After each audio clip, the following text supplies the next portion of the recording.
Hello and welcome to the next video on this channel. My name is Peps and today we have a special video about WrestleMania week where I will be talking about the big highlights of the weekend around WrestleMania, where I will be reviewing or mentioning all kinds of matches from different promotions that I've watched over the last week. And I've watched a lot of shows, way too many shows for many people's eyes, but I get it, and I only really do it like that during WrestleMania week because I really enjoy seeing all these indie companies coming together on a big weekend and presenting all their shows, because there are a lot of talents that don't really get much coverage elsewhere because they are, I wouldn't say stuck, but they are mainly wrestling in a different region of American indies where a lot of focus isn't on outside of WrestleMania week. And that is why I always love to check these indie shows out, regardless how small they are, from what company they are, during WrestleMania week, to see, hey, look, okay, what is the indie scene looking like right now, and what talent should I check out more over the next couple of months? Because even though I watch a lot of wrestling, I don't know every single name on the indie scene that is really going right now on a really high level. So these shows are always like a good indicator to see, okay, maybe I find one or two talents that I haven't checked out much before that I want to check it out. And here I have the chance to maybe show you some of these names that I thought have had really good outings, because I will be mentioning a couple, at least, of names that many people maybe have never heard of. And with that, we will go through every single day of WrestleMania week. We will talk about the clear highlight matches in more detail. Meanwhile, I will be mentioning some notable, honorable mentions here and there for every single weekday. And with that, I would say we don't waste any more time and kick things off with the first day, April 16th. And that was pretty much the start, so to say, of WrestleMania week, where most shows already, or like more bigger promotions, started with their first shows. And the first show that I saw on this specific day that I thought, okay, was at least worth checking out, was the Tokyo Joshi Pro Show, where TGPW Live in Las Vegas, that was part of the big Slam Fest, I believe it was called. And it was overall a solid show, in my opinion, with one clear standout match. And it was the three-way match between Miyu Watanabe, Miyu Yamashita, and Mizuki. And it was just a very good three-way. They used Watanabe's strength and Mizuki's quickness, as well as Yamashita's striking, and showcased all of that perfectly with creative spots that looked impressive and never seen before. Miyu controlled a lot of the match, and meanwhile Mizuki would come kind of out of nowhere with a high popping offense to create interesting sequences and cool counters. A critic why I would say wasn't as good as I expected it to be was that at points you really noticed that all three of them have really worked three-way matches like that, and they tried to do creative offense, but at points it felt like they didn't really know what to do, and it felt a bit uncoordinated and awkward at some points. But when you put that aside, they filled the match with cool and interesting spots, so it doesn't matter too much to me. In the end, Miyu Yamashita wins by pinning Mizuki to get a big win for her on this America show. Overall, I would say it was a really strong outing. The other matches on this show were solid, I would say. I liked the International Princess title match between Suzume and Sakura Hattori, the former Kaya Toribami, who had her first big singles outing as the new character here. I thought they had really good chemistry with each other and worked really well together. In the end, Suzume retains.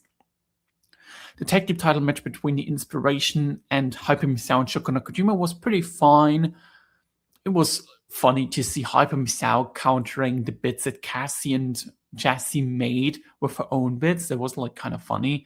And the main event between Yuki Rai with J-Rod for the Prince of Princes title was solid. I really enjoy J-Rod whenever she is around the TGPW ring, but I also enjoy her outside of it. She had a couple of matches over the course of this weekend. And I think another one that happened on the same day was at Ladies Night Out 16, where she faced Notorious Mimi in a really solid and fun 6-minute match that was also worth checking out. I believe the show is on Title Match Network. Then we go on to another show from the Slam Fest, and we are talking about CMLL. And shocking. That is going to be very shocking. This has one of the best matches of the entire weekend on, with the great match between Blue Panther and Ultimo Guerrero. These two men are absolutely insane. Blue Panther is 65 years old. I'm 22. He's nearly 3 times my age, and he was going absolutely crazy, hitting moves that I wouldn't be able to do in my 20s, and some wrestlers can't even do in their 20s. What he was doing out there was absolutely nuts. This was just incredible, spot after spot, with both of them just wanting to kill himself, it felt like at points, with Ultimo Guerrero being a perfect base for Blue Panther, who just did his big spots after big spots, and they rightfully got the praise on social media for that, because this is just, in my opinion, one of the big show stealers of the entire weekend.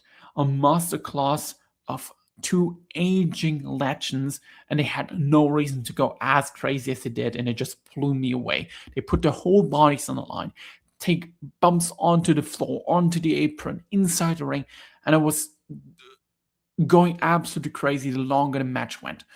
Big shout outs to these two. You gotta watch this. Ultimo Guerrero with Blue Panther from the CMLL show was absolutely incredible. In general, I would say the CMLL show was one of the best of the entire weekend.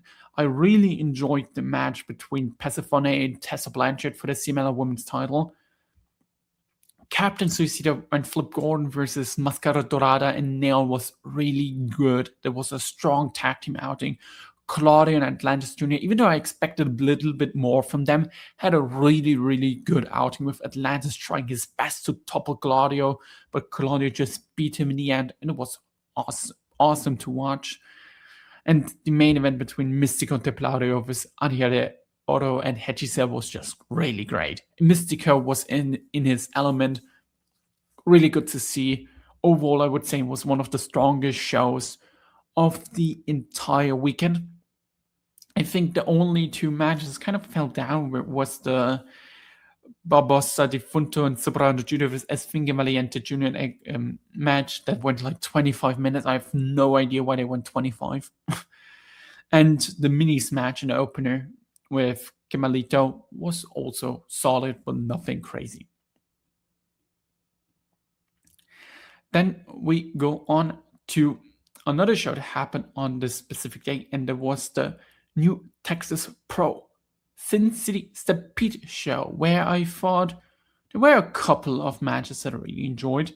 One was the match between Dmitry Alexandrov versus Ishin from Dragon Gate. They had a really fun outing. Some comedy here and there, but it was pretty hard hitting, with their styles really complementing each other. They really maximized the minutes, and I thought it was really enjoyable. The New Texas Pro Women's title match between Charity King and Gabby Forza was really excellent. Charity King is super good. I've been enjoying her for a longer time, ever since her King Bees tag team title run in NWA together with Danny B. That was a really good tag team, and I've been enjoying Charity King since. Gabby Forza is a wrestler that I've been checking out more recently, and she is so good.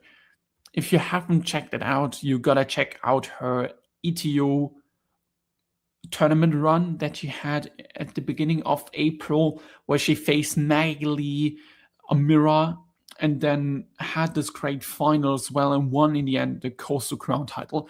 That was also a really good outing for her. I think she has been had a lot of standout matches so far this year, and this ranks up there as one of the best matches. They had great chemistry, used the time perfectly, and delivered, in my opinion, one of the most, well, I would say, yeah, it was the best match on this very specific show.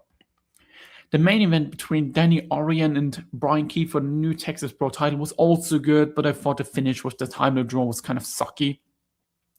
Even though they set up well the main event for likely the main event for the next show, but still, it was like, I personally want a clean finish on a WrestleMania weekend in the main event, but I get that New Texas Pro wanted to showcase, okay, look, hey, here's what we have up next if you want to check it out to it. The match was also, I believe it was on YouTube at first and then went on IWTV. I thought you can check this out as well. This was really, really fun. Then another show that I watched on this specific week was the Mark Hitchcock Memorial Super Show, where I thought Galeno Del Mal and Bandito had a really fun outing. Masato Tanaka versus Marco Day was really enjoyable. They are like the two matches I would recommend from the show. I don't think it was as strong as the years prior, and I feel like the one banger match was missing, but still, the show was really enjoyable. It's a thriller TV. Really, really fun stuff there as well. And then we maybe come to the big two highlights of this day. As first, we have the New Japan show, Death Vegas Invitational, where we had, in my opinion, two standout matches of the week, with the first being Fuminori Abe versus Zack Sabre Jr. in the opening match of the show, and this was great.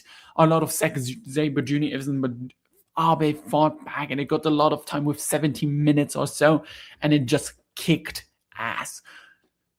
One of the best matches the entire weekend for me, in terms of pure wrestling, in ranks very, very, very high up there.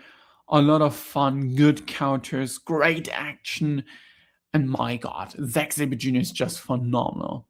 He is so, so good, and I think even though we give him a lot of credit, he doesn't get enough. The same counts for Fuminori Abe, who is like one of the best wrestlers in the entire world. Really proved that, in my opinion, over this weekend again, why he's ranked up there. I hope he gets something bigger to do in Japan, because in the last couple of months really he hasn't done much. He has worked a lot of All Japan, Big Japan, but really never in like a big time spot. I hope that changes soon, and I hope maybe we can hope this match against Zack maybe opens him a door in New Japan. But there's a lot of speculations, because it was a Desperado show, and Desperado shows are always, I would say, kind of non-canon. The other standout match on this very specific show was the main event, Love and Peace 3-way death match. Match remodelled Nick Gage to defeat El Desperado, Jun Kasai, and Masashi Takeda and Rina Yamashita. What can I say with these mad names in it? It was just madness. Just spots of the spots, insanity of the insanity. El Desperado death matches are always very enjoyable. I really want to hate this dude, because he has been holding down the junior division a lot as champion, which is of course not his fault, also the booking fault, but he just delivers inside the ring like no other. What he was doing out there was absolutely nuts. Big shout out to this main event as well. I thought in general the Death Vegas Invitational show was one of the best shows of the entire weekend. I really liked the high stakes heartbreak jackpot tag team match between El Phantasmo and Micah against Dragon Kid and Starlight Kid a lot. There was a lot of fun. The summer main event with Gringo Loco, Joey Janela against Daisuke Sasaki and Gedo that went a little bit too long, in my opinion, with 19 minutes. But seeing Gedo getting killed was just awesome to see. This dude is just incredible to watch.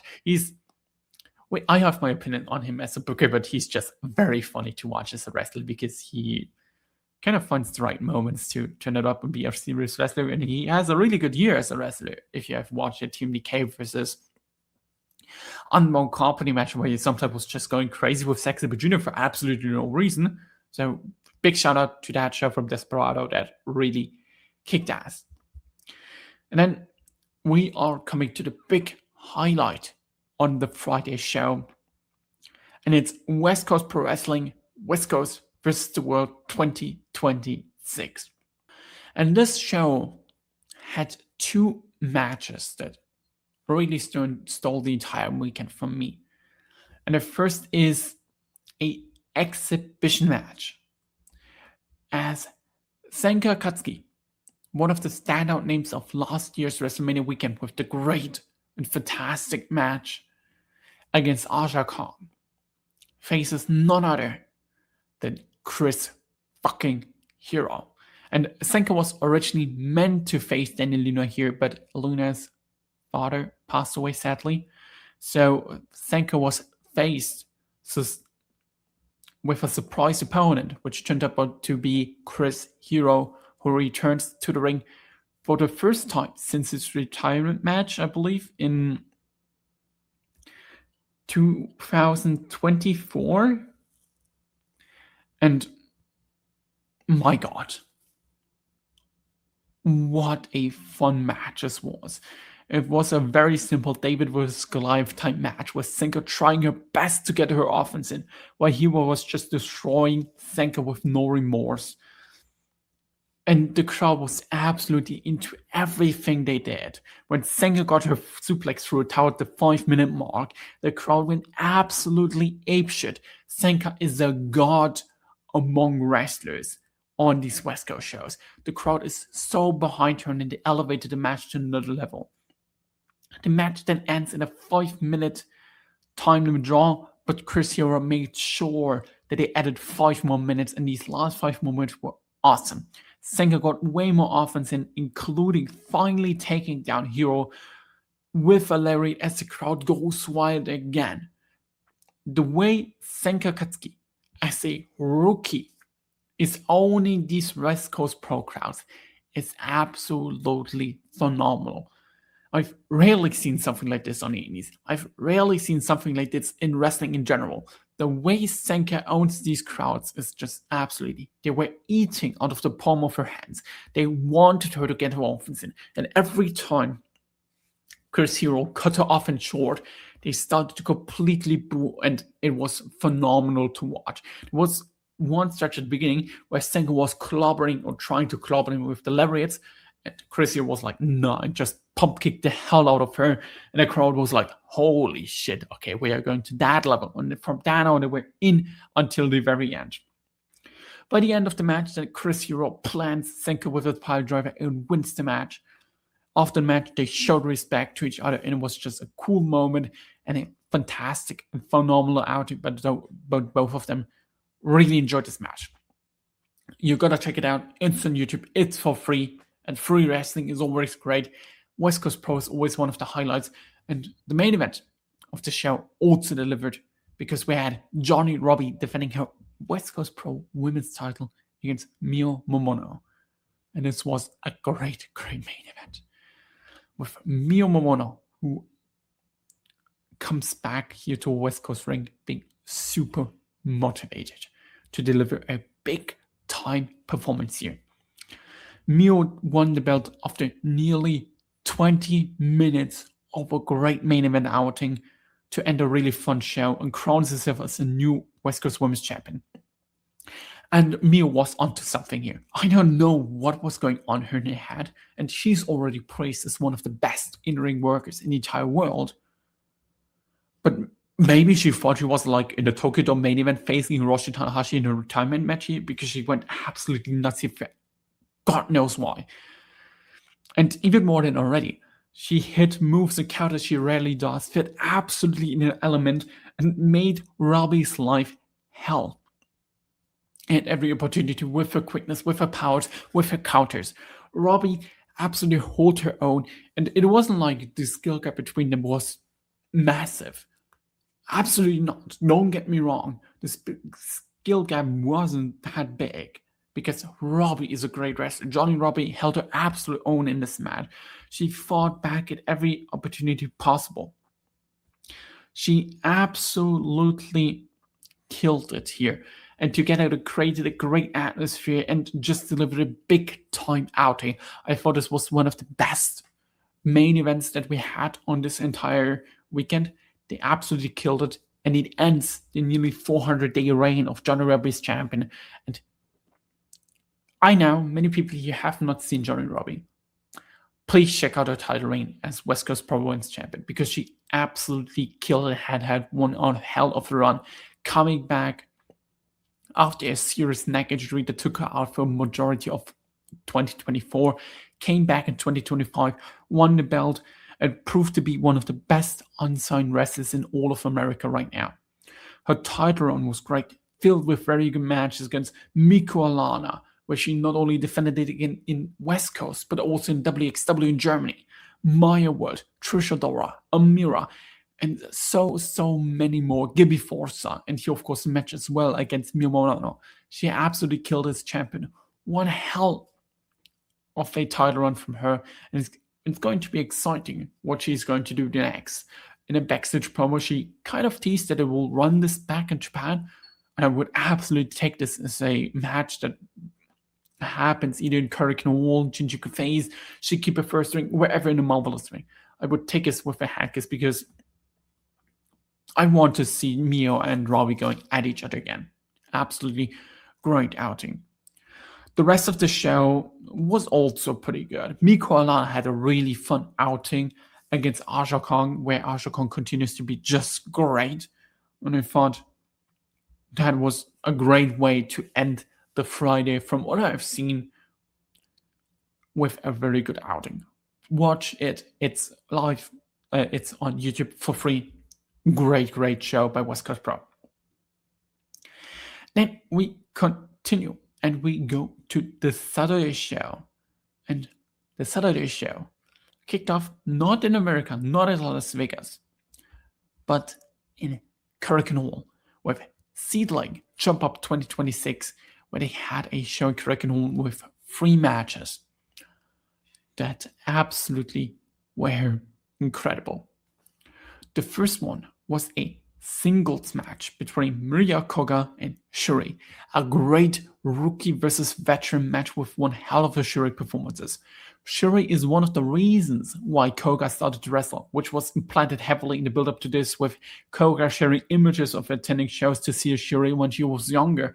For example, the 5-star GB final in 2021 that Shuri won against Momo Watanabe, in my opinion, one of the best title matches of all time.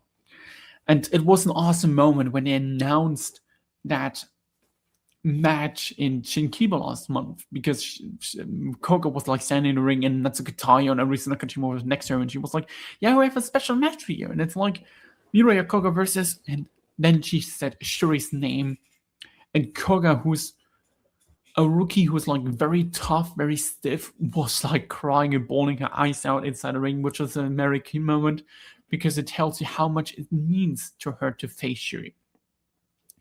And then created a good rookie versus veteran match that I really enjoyed. You could feel the energy from both wrestlers. It was very clear that they wanted this match to look great, and Koga put on a great performance, proving once again that she's one of the most interesting rookies in all of Joshi wrestling right now.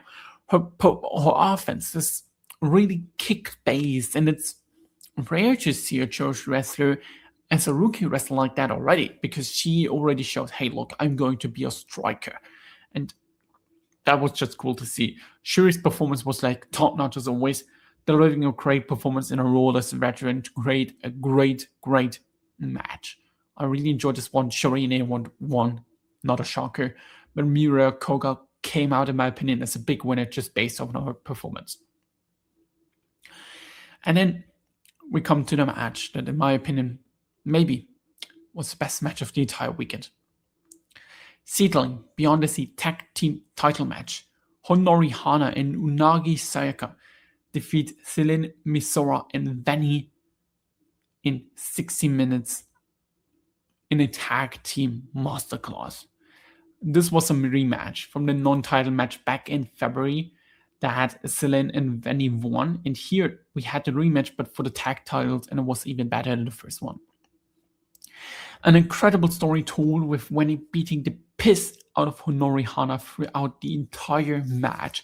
And Hana had an insane blade job. She was filled, like her face was filled with blood, leading to an outstanding performance by her, where she needed to fight like crazy with Selene and Venny, making her life a living hell. Venny was a great, arrogant dickhead in this match. Seeing her perform on this level is always awesome to see. It sucks that we don't see much in big matches regularly, because whenever she is in one, she shows that she's one of the absolute best wrestlers in the entire world. Honori Hana, on the other side, had one of the best performances in all of wrestling this year. Her incredible underdog performance, bleeding buckets and fighting back, was just incredible to see. Unagi filled her role as kind of the glue in all of this, where she filled in whenever Hana was kind of out of it. Was really well done. Her and Venny had great performances. And then there's Selene Misora, who worked the finishing stretch together with Honori Hana. My God, she's 16 matches in her career, and she had such an outing. Absolutely incredible performance by her. She was great in this. Her and Honori Hana just beat the piss out of her by the end of the match, and Hana picked up the victory over Selene to defend the tag team titles. I can only applaud what these four women did in this match. Everyone played the role great. The finishing stretch rule, the bleeding was incredible. This was one of the best tag team matches of the entire year, and showed the biggest strength that SEAdLINNNG have, and that is their rookies. They have a really young lineup, because Arisa Nakajima, of course, retired.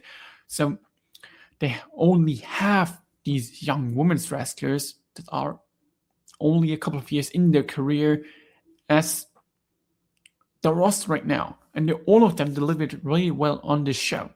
We had Lana Hisaka in the opener against Hanako Nakamori with a great outing. Lana is more of a, I would say, more of a powerhouse. She's a bit taller than others, and it visibly is obvious that she trained a lot with Hiroyo Matsumoto. Then we had Yuki Funa in the high-speed battle royal, who really stands out with a lot of high-speed counters that she has in her high-speed offense. A little bit of bits here and there, but she also is like really good. Miria Koga, of course, in a Shuri match with her kick-based offense, is more for striker. Honori Hana, who of course is in her 7th year as pro wrestler, but she also was retired for a couple of years. Bleeding buckets here, having a standout performance. And Selene Misora, who is a really dickhead with her 20 years of age, and just one of the best rookies in the entire business right now. All of them have standout performances here. All of them delivered, and it shows, hey, look, SEAdLINNNG doesn't have this veteran sign that will help them. It doesn't have this ace world champion that helps them, but they have this young core roster that is all signed and all there for the future, that will be killing it in a couple of years' time. And then we had the main event, because the show didn't end there, with Hiroyo Matsumoto dropping the SEAdLINNNG Beyond the Sea title to Ayame Sasumura in a great main event match. This was all about Ayame finding a way into the match past Matsumoto's clear physical dominance, and then struggled to maintain any kind of advantage. Hiroyo beat the absolute piss out of Ayame. And Ayame had a great underdog performance in this, and needed to unlock levels that she had never had before, and it led to a great moment with Ayame then winning the Beyond the Sea title and beating Hiroyo Matsumoto. Even though it was a fluke pin, but it still felt like a massive, big win for her, and it was well deserved. Who has been busting her ass off in SEAdLINNNG for years, regardless if it's a singles wrestler or as a tag wrestler together with Riku Kaiju. I hope she comes back as the Twin Berries, for example, where she won the tag team titles from Makoto Venny in a great moment. Here she also had a great moment. Hiroyo Matsumoto on the other side, she's so dependable. And while she's not on the level of the others of the 06 generation, she delivers whenever she is inside the ring, and so she did there. A great performance by her as well. Post-match, we had an incredible moment with Ayame Sasumura and Arisa and Nakajima hugging together when Ayama was on the outside, which was like a co-sign of one of the big legends of SEAdLINNNG to the new champion. That was really cool to see. Overall, I would say the SEAdLINNNG show was one of the best of the entire weekend, if not the best of the entire weekend. Every single match on the show, and it was just a 6-match card, absolutely delivered, in my opinion. Next up, we are talking about action. We gambled away the graphics budget from the Swan Dive in Las Vegas, of course, and I thought the show was a lot of fun. It, of course, had the standout 6-man tag team match between Eric Stevens, Jonathan Gresham, Zack Sabre Jr. against Adam Priest, Fuminori Abe, and Minoru Suzuki, where they had this funny moment where they did, of course, a bit, oh, we don't have money for our graphics, so we made this joke graphics, but they also just played Zack's theme live on YouTube, and it pumped me huge, especially when the video started buffering, because they did the Tuesday theme thing from New Japan where they had the intro and all of that. It was pretty funny. And the match itself started off with Suzuki and Zack, which was a cool decision because they really wanted to wrestle each other. It was a ton of fun to watch. In general, I thought the 6 talented wrestlers really had a good match. I've had a lot of fun with that. It was a very fun outing, even though a touch of more seriousness, especially from Gresham and Suzuki in the middle stretch, would have helped a lot. You know, WrestleMania weekend is not only just there to have great or stand-off matches, but also entertaining crowds, because the crowds are just there so much. I've seen so much wrestling that you need your match to stand out. Other matches on the show that I really enjoyed was the match between Danny Jones and Tim Bosby. That was really enjoyable. Tim Bosby, I've seen a lot of his outings last year in Action Wrestling, where he was the Action champion. He had great stuff there against Adam Priest. I liked his feud against Derry Baxton, for example. His matches really enjoyed me over the year, and he had one of his standout performances, in my opinion, against Danny Jones, who comes from the UK as part of the Grease Old with Brandon White. I've seen a lot of him because he has been recently a lot in WXW, where he was the WXW World Tag Team Champion for a bit and won the World Tag Team Tournament last year. I thought he really had a cool outing that I need to say, hey, look, Danny Jones, good one. He's pretty good. They had good match together. The main event between Carl Greco Malenko against Matt Connolly was just great. Malenko looked very good for his age, and Connolly I didn't expect him to match that well with Malenko in this style, but he had some really good grappling, good submission moments and all of that. And I thought, hey, this rocked. It was maybe a little bit too short to be a standoff match of the evening, or like of the entire weekend, but they did their thing. They did the dance. It was a really good show. I thought Action really delivered well. The only match, of course, they kind of didn't really deliver compared to the others was One Count Manners with Paul Walter Holster, but even that was one of the best Hauser matches in the last couple of weeks. Derry Maxim with Thatcher for the Action title, also more than the undercard, was also really enjoyable. I thought in general, Action had a pretty damn good show, I would say. Then we are going to the big one for Friday, and we are going to talk about the Joey Janela Spring Break show, because that was a really fun show. Joey Janela Spring Break was really fun, and we gotta talk about the 2 big matches there, with the first being the Sandman in his retirement match against the Invisible Man. And Sandman's last match needs to be on this list because from the very first moment until the end, it was just must watch. It was a fever dream that can't be described. People just need to watch it to understand it. Because when Enter Sandman plays, it's impossible for a crowd to not sing along while waiting for Sandman to arrive for this match, carrying his beer in the hand. And after 10 minutes of drinking beers, Kendra lost. Came out of it, and it just made me laugh. But it fits perfectly to the Sandman because he's so unpredictable that you just can't predict what's going to happen. And I wonder how the call was to pitch Kendra lost. Like, hey, Kendra, we want to book you. No, not for that. We want to book you for a wrestling match between the Sandman and the Invisible Man. Yes, this Invisible Man is actually invisible. I was like, okay, I guess. And then for the Invisible Man, he had Bill Alfonso. Of course, Bill Alfonso as his manager was just incredible. And then right from the start, Samuel was wrestling a serious match with the Invisible Man, with the crowd being so euphoric, booing every time Sandman took a big hit and cheering every time he landed a move. And then the run started, and then he just got straight up insane. We had the ECW Zombies, Violent J, Vampiro, and Too Tough Tony from JCW, Richard Holiday, Early Morning Guy Steele, Cantrell Lost turning heel, Missy Hyatt coming out to fight Cantrell Lost, 15 ref bumps, the Invisible Stan turning heel to help his own brother, Mick Foley coming out to make the save, and Mick and Sandman fighting the brothers, leading to a no blow by the Invisible Brothers, and the Invisible Man wins. Comedy wrestling rocks when it's done correctly, and I had the fun of my life with this match. This is not going to be for everyone. Absolutely not.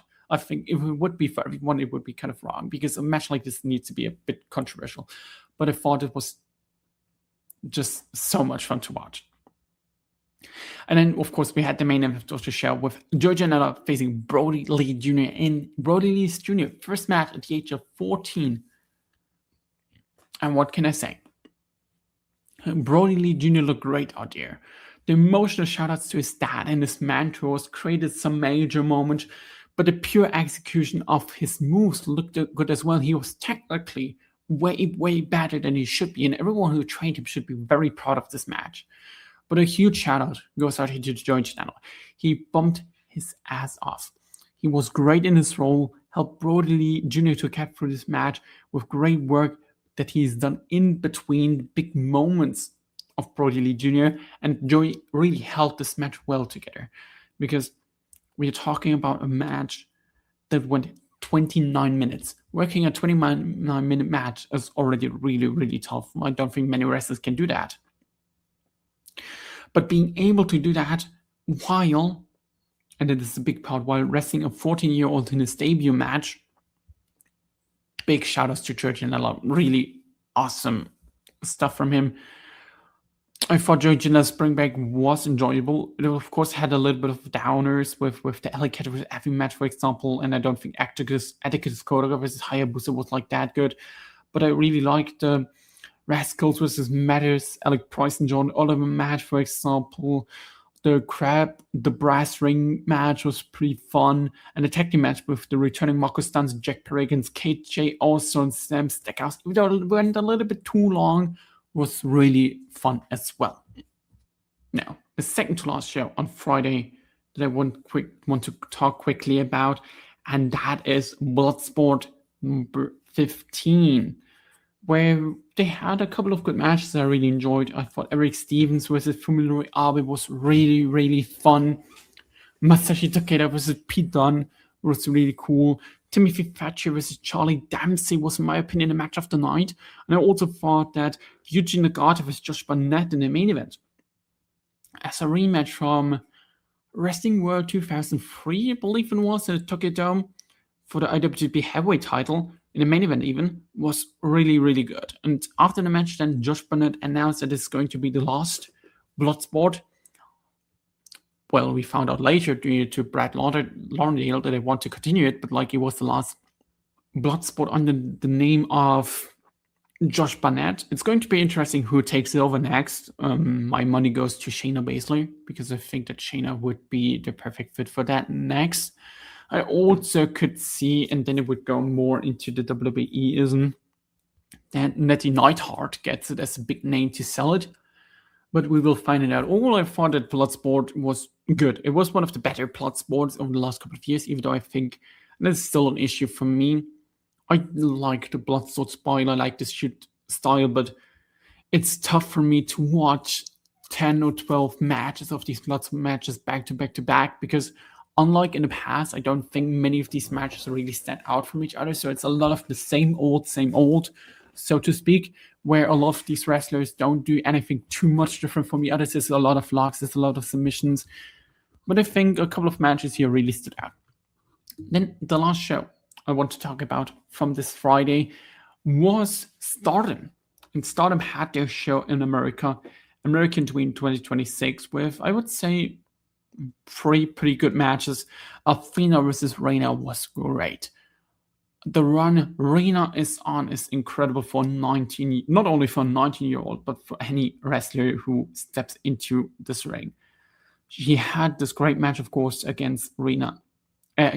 She had the Cinderella run with the match against Sako Kurara, Ami Sourei, Hanan, and Miyu Amasaki. She had the great match against Fuwa-chan, the fantastic white belt match against Konami. Those are all matches where she really stood out and had a great performance in. And she's 19 years old. What a run Reina's on. Here she mixed well with Athena as the RH Women's Champion, who comes into Stardom, who had her little run last year as well, where she capped it off with an RH Women's title run against Tekla and Karakin Hall.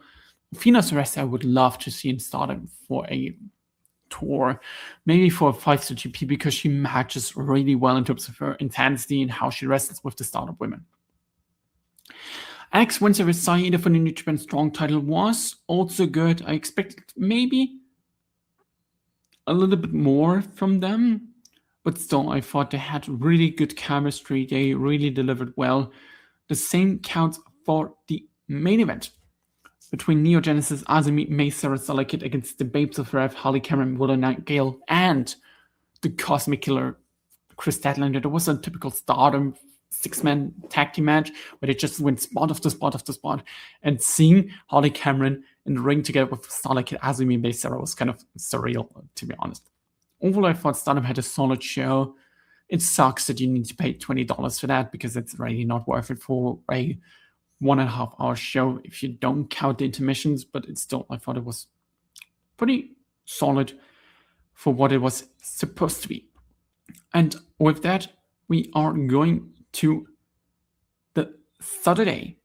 And the Saturday was really quiet, I would say. It didn't really have much going on, because most of the indie stuff already happened, and the only real thing that happened there was, I believe, the Effie's Big Game Brunch 11 show, which had a really fun match between Brick Savage and Magdal Colonnade that really shut out, and from Mrs. Martinez's White Press was pretty good. I think White Press in general had a pretty strong WrestleMania weekend. I really enjoyed her match against El Desperado at the Gringo Locos The World of Lucha show, for example, and I also really enjoyed her match at Spark Joshi against Aya Sakura and Britain Tenny Blake. That was also pretty good.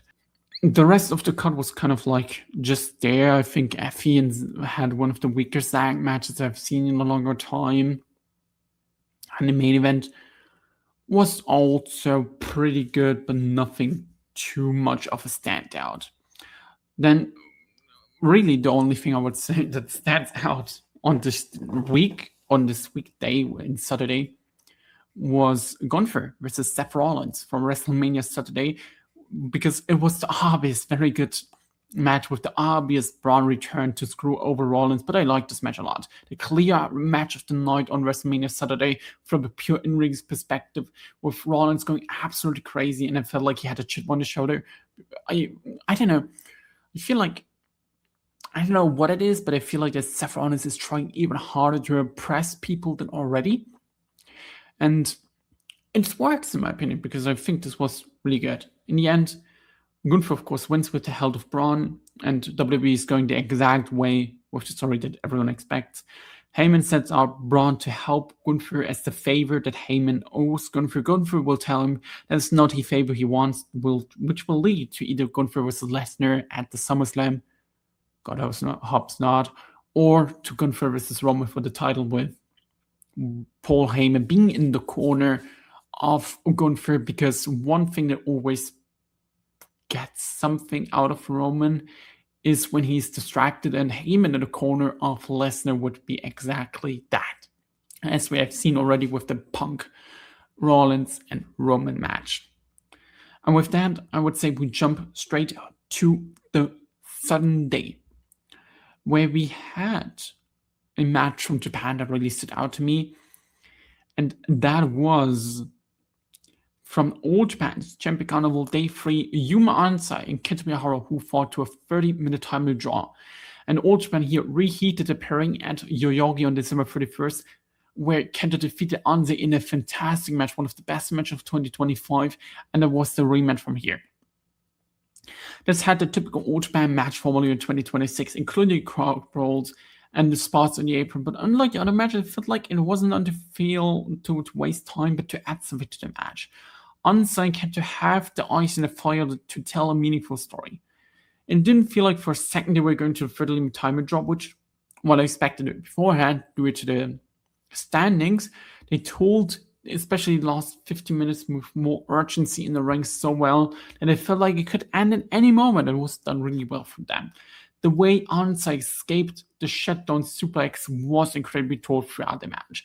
Awesome struggle, and eventually Ansai will kick out of the move again, I believe, as he did already in 2024, but it will kick out of it again, and it's going to be a major moment. The All Japan match style, and you say it isn't really my thing, because especially the second and third night had 3 or 4 brawls going outside. There's always been a problem in All Japan Pro Wrestling with the match for a while. It feels like every Triple Crown match over the past 2 years is the same, but in Champion Carnival it's even worse because there are only a few that can really work this match that well, and Kento and Ansai are that. That was a great match, one of the best matches of the entire weekend for that. I gave it a 4-star rating. I really enjoyed this one. The Sunday then also had the clusterfuck of Janela Spring Break. I went a little bit too long to say, hey, look, check this out, because it went like 150 minutes, but I thought it had some cool and fun bits in there. I really enjoyed the Invisible Man stuff, for example, or the dinosaurs coming in and just throwing out everyone. Or the funniest stuff, of course, was Brian Alvarez versus Sean Ross Sapp. That was really enjoyable to see. Clusterfuck is always like a fun thing to have on next to just see the bits playing out. And then we go on to Wrestlemania Sunday, where I have 2 matches that I want to shout out. First was the IC ladder match between Penta, Dragon Lee, JD Madonna, Javon Evans, Rey Mysterio, and Rusev. And it was exactly what it was supposed to be. High spots with the same risk and bombs from all 6 wrestlers. Rey Mysterio was my MVP together with Penta, because what Rey was doing in there was absolutely insane, considering he was just coming back from injury. What a wrestler he is. There's no wonder he's constantly getting hurt, because what he's doing inside the ring is not what a man in his age should be doing. The others also performed really well. Jay McDonough was like the bumping machine in this. The bump setup was absolutely insane, including Mexican Destroyer on the ladder, for example. My God, Rusev also played his role well and had here his best outing ever since joining or rejoining WWE, for example. He looked really good at Dragon Lee, looked awesome. Like most Penta is a machine inside the ring, and Javon Evans just proved why he's the future of this business. And then the other match on this show on WrestleMania Sunday that I want to shout out is the main event. Roman Reigns versus CM Punk for the WWE World title. What an awesome big time thriller this was. No interferences, no cinema bullshit, no celebs that nobody asked for. Just pure wrestling. From the beginning to the end, it felt uncoordinated, but in no awesome way. Both had a very clear game plan, but at the same time, they made sure that the game plan of the other is not working, which led to a match becoming pure brutality, with Roman Reigns beating the living hell out of CM Punk, and Punk just gushing at some point. Roman was mocking Punk like crazy, beating the piss out of him, with Punk trying to best to do this fight back and mocking Roman Reigns as well. It felt like 2 egos were colliding with the world, trying to find out which ego survives and holds the world title. And that is something you want in pro wrestling, especially in such a stadium, in the main event. Big stars fighting. The match just showed you the difference between Roman Reigns as a star in these big time outings and everyone else in his company, especially Cody Rhodes, because Roman Reigns always puts on his best effort on these shows. We can talk about him in these small events where he doesn't really bother or cares about. Yes, it's absolutely not a good thing for his case as a great wrestler. But when he is in these big major spots, he absolutely delivers. Roman Reigns is an underrated in-ring worker. He wins the world title in the end after 34 minutes. One of the best Mania matches in the last couple of years. This was absolutely phenomenal in my opinion. And with that, we are ending the Sunday. We are only talking about one match on Monday because I need to give it a shout out. And that is, once again, in Japan, Shinya Aoki produced Aoki Clutch #1, where we had Chihiro Hashimoto and Manami versus Sari Yamaoka and Yuka Yamazaki. And my god, what a match this was. The early stretch of this match was incredible, as Hashimoto completely owned Yamaoka on the mat. Then Manami tagged in, and Sari completely owned her on the mat.